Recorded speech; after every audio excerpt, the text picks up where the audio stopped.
simplesmente, galera, eu fiz o vídeo e eu percebi que o microfone estava mutado.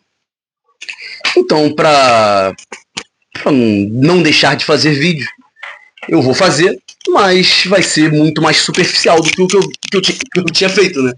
Porque eu não vou refazer tudo que eu falei. Mas eu vou falar muito. Mas vamos lá, que eu acho que a cabeça agora esfriou um pouquinho. Que eu meio que já desabafei no outro vídeo. O Fluminense perde mais uma vez fora de casa. O Fluminense perde mais uma vez no gramado sintético. O Fluminense mais uma vez poupa pra perder. E perde dupla, foi a rodada dupla de derrotas. Perde na Sul-Americana pra um time semi-amador. Na altitude, botou desculpa na altitude. Chega aqui no sintético e arruma mais uma desculpa. Antes mesmo do jogo começar, Samuel Xavier chega e fala: não, os times do sintético estão muito mais acostumados. Primeiro jogo do Atlético Mineiro no sintético. Mas tá acostumado, muito acostumado. E o Fluminense também tá muito acostumado em perder. Cada vez mais gramados da Série A cada vez mais gramados da Série A sintético e cada vez mais derrotas do Fluminense fora de casa. O Fluminense que fez um jogo ruim até o gol, mas enfim, era um jogo já meio que esperado, né? Do Renato. Lembro um pouco, acho que foi o jogo contra o Corinthians. Um jogo que acho que até levou um pouco menos de perigo antes de fazer o gol.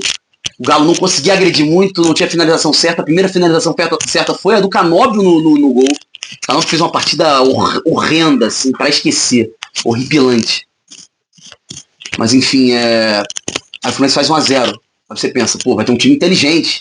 Time que vai saber se defender. Não. Claro que não. Óbvio que não. Time bundão. Time bunda mole. O time do Fluminense é um time bunda mole. E mais uma vez, custando caro a bunda molice do Fluminense. O primeiro gol do Atlético é ridículo. O Rubens ia perdendo a bola, o Canóbio erra o bote. O Rubens conduz a bola, o Canóbio não puxa a camisa dele, deixa. Ele encosta. Encosta.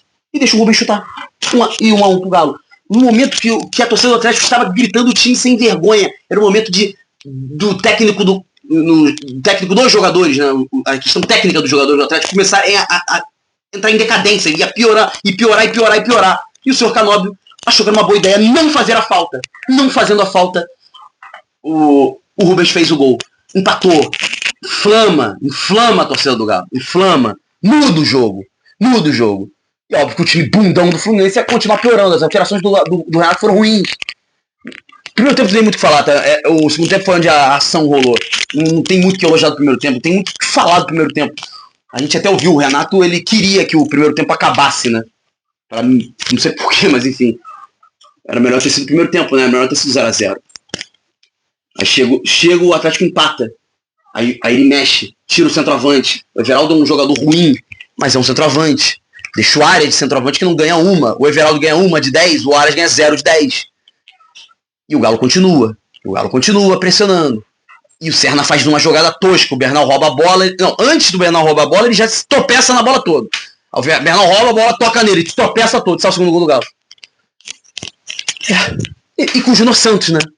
E você vê o ataque do Galo tem uma quantidade imensa de jogadores que gostam de fazer gol no Fluminense, né? É Júnior Santos, é Hulk, é Rony. Impressionante. Eles são jogadores que anseiam em fazer gol no Fluminense. Gostam. Desenvolvem o jogo contra o Fluminense. E mais uma vez. Aí você pensa, acabou, né? 2-1. Fazer o quê? Aí o Martinelli vai. Na entrada da área. Perde a bola pro Hulk. Recupera a bola. Toca no Serna. Faz o gol. Aí você, opa. Ufa, empatou. Pelo menos isso, né? Que era uma vitória controlada. Tomou uma virada rapidíssima. Virada rápida. O Fluminense gosta de uma virada rápida, né? Desde o ano passado isso. É um time bundão. Por isso que eu acho que tem que mudar os ares do Fluminense, gente. Que impressionante, cara. A gente olha os jogadores mesmos e eles erram da mesma forma. Já saturou. Tem muito jogador que me satura. O lado direito da defesa do Fluminense é uma água, uma avenida. O Renato não tirou o Samuel Xavier. O primeiro gol foi nele. A culpa é do Canóbio, mas foi do lado dele. O segundo gol foi do lado dele também. Enfim, o terceiro gol não. Foi de escanteio de uma forma tosca. Mas você empata o jogo, aí você pensa. Segura, né? Tranquiliza. Tenta atacar, mas não se expõe muito. Não, entendeu? Beleza. Mas não, o Fluminense se defende mal. O Fluminense é um visitante excelente para um time que manda. É um time que defende mal, que ataca pouco, que não tem resistência, entendeu? Você consegue se desenvolver. É ótimo enfrentar o Fluminense fora de casa. O Fluminense é muito bunda mole. Se você pegar todos os confrontos, o histórico de confronto do Fluminense com os grandes, óbvio que vai ter mais vitórias dos grandes jogando em casa, o Fluminense sendo visitante. Mas eu acho que deve ser um gap muito grande. Deve ser muito grande. Papo de 3 vezes mais vitórias. O Fluminense é muito bundão, é muito bunda mole, é perfeito jogar contra o Fluminense. E o terceiro gol é um escárnio, gente, é um escárnio, é inacreditável. O Hulk bate o escanteio mal, a defesa afasta para escanteio. Aí ele bate outro escanteio mal, a defesa afasta para escanteio. Aí ele bate outro escanteio mal, a defesa afasta de novo para escanteio.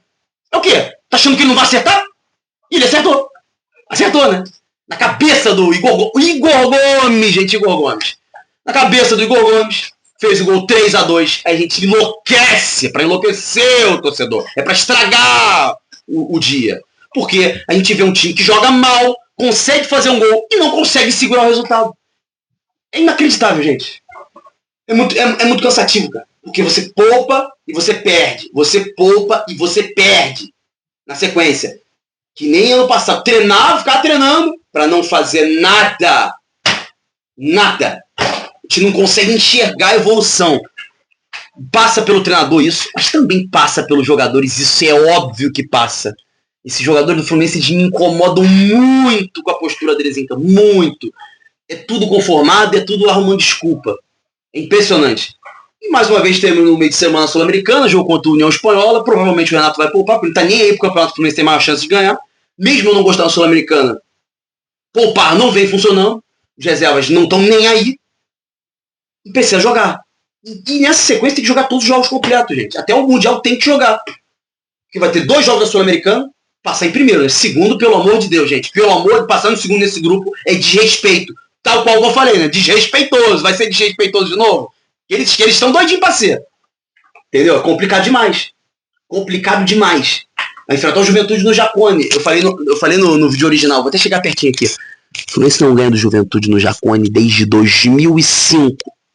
Tá entendendo? 2005. E o que me garante que vai ganhar? Nada me garante.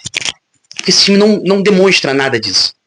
Aí a gente olha o retrospecto do clube na grama sintética. É ridículo, é tosco.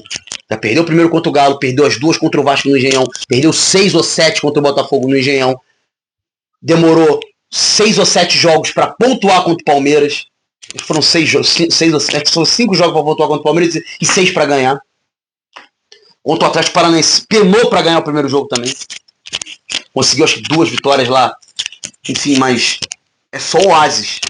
São pouquíssimas vitórias em sintético. E cadê o gramado sintético do CT do Fluminense? Cadê? Cadê a ampliação do CT para ter um gramado sintético?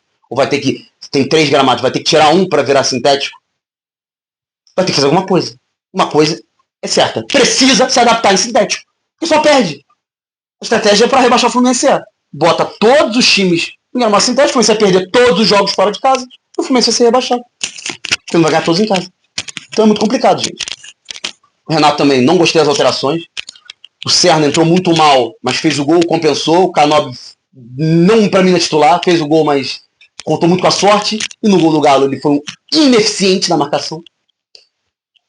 Entrou o Renato Augusto, que pra mim é outro desrespeito. O Renato Augusto pra mim no Fluminense é horripilante ver o senhor Renato Augusto com a bola. É terrível, terrível, inútil. Se o Aires ganhava 0 de 10 no corpo, o Renato Augusto era menos 1. Menos 1 de 10. Então, de fato, é isso aí. E nada me prova o contrário. Que o Fluminense vai vir vencendo bem o União Espanhola no meio de semana e vencendo o Juventude no final de semana. Juventude esse que levou 20 gols em 8 jogos. E o Fluminense vai conseguir ser inoperante de novo. O Sport tomou 4 do Cruzeiro em casa. O Cruzeiro venceu de 4-0 o Sport. O Cruzeiro vem muito mal na Sul-Americana, mas conseguiu ir bem no campeonato. O Fluminense não. Perdeu de uma maneira tosca contra o Botafogo. Empatou de uma maneira tosca contra o Vitória. Perdeu hoje de uma maneira inacreditável contra o Atlético Mineiro. Entendeu? Difícil, né? Difícil ver uma perspectiva legal. Mas é isso, galera. Um pouco mais calma também, né? Porque o primeiro vídeo foi mais extravasar e simplesmente não teve áudio, cortou o áudio. Mas de qualquer forma é isso, até acho que é quarta-feira. Deve ser quarta ou quinta, terça não é porque eu vou pro domingo. É isso. Fluminense está muito mais perto agora de sair do G6 do que de ficar no G4. Parabéns aos envolvidos. Estava 1-0, conseguiram perder o jogo. Meus parabéns. Continuem arrumando desculpas. É isso, galera. Se inscreve aí, deixa o like. Até a próxima. Valeu!